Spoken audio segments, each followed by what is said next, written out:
said inside his parked car in Windsor East, Johannesburg. Moments later, more than a dozen gunshots rang out. His name was Emeka Clement Ozo,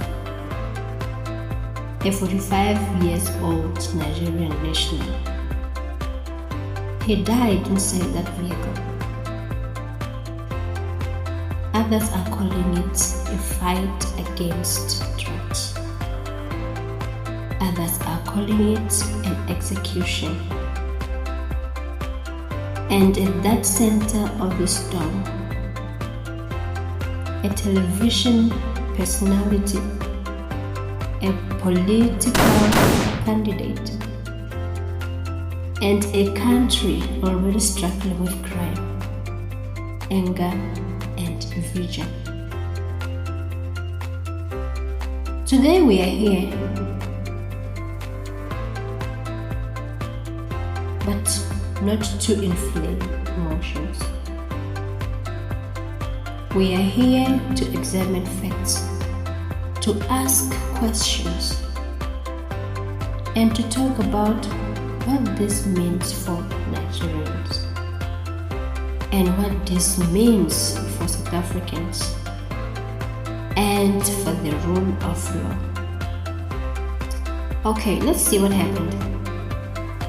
According to multiple reports, the shooting happened during the filming of an anti-drug operation linked to the television program Sizokuthola.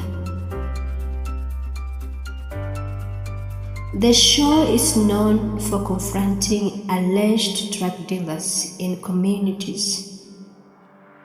So, on that day, Emeka Ozo was inside his parked vehicle at a garage in Windsor East.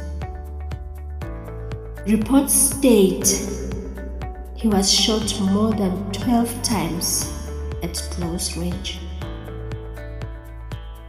The vehicle was riddled with bullets. Gauteng police opened a meth investigation. And here is something very important. As of now, there has been no public confirmation from police proving that Emeka Ozo had been convicted of any crime. No court hearing, no trial, no sentencing. Just gunshots. However, investigations are still ongoing.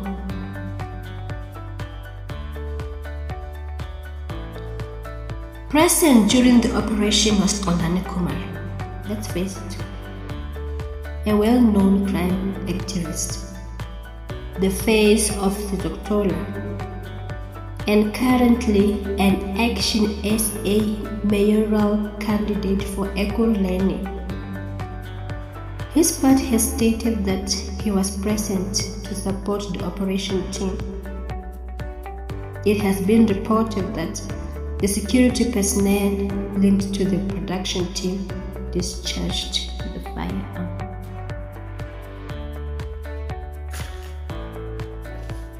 At this stage, no public charges have been announced against Khumalo in connection with this specific shooting. And that is why we must be responsible. Allegations are not convictions. Investigations must run their course. But the question remains, when the media participate in crime-fighting operations, where does activism and the law enforcement begin?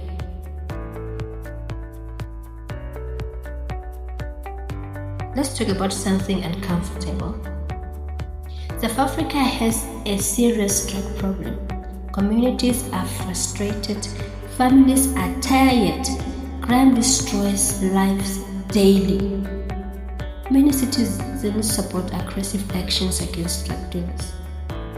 But here is the principle that protects everyone: the rule of law. In democracy, no one has the authority to act as judge.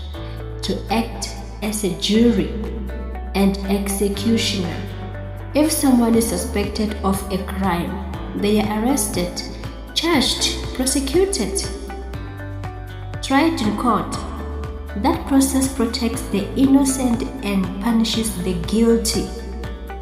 When that process is bypassed, the entire justice system becomes fragile. And today, it may be someone accused of drugs. And tomorrow, it could be someone falsely accused.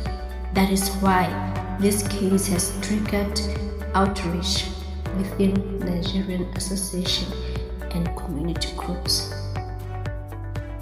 They are demanding transparency, due process, accountability, because justice must be saved, not assaulted. This case also touches deeper nerve.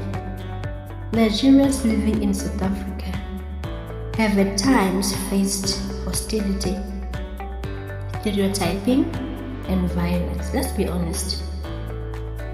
There are criminals in every nationality.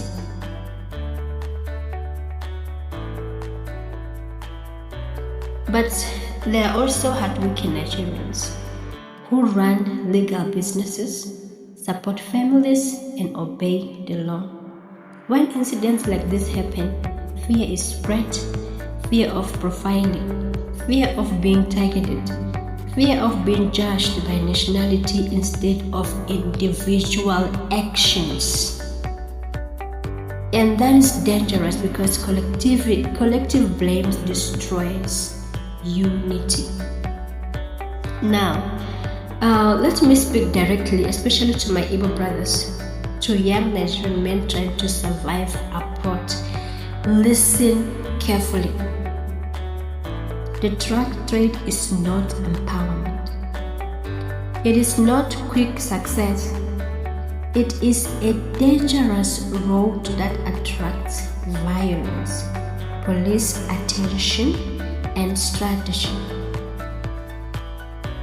and tragedy. Even those who are innocent can get caught in the crossfire of suspicion. Your life is too valuable. Your future is too important. Build legally, trade legally, hustle legally, because your name is linked to crime. Once your name is linked to crime, proven or not, society stops seeing you as human. And when system becomes aggressive, mistakes can cost lives. Let this tragedy, whatever the final investigation concludes, remind us that survival abroad requires wisdom. Stay away from crime completely. Protect your name, protect your family, protect your destiny. The death of Brother Emeka Uzo is now part of a national conversation. The police investigation will determine legal responsibility, but beyond the politics, beyond the headlines, a man lost his life.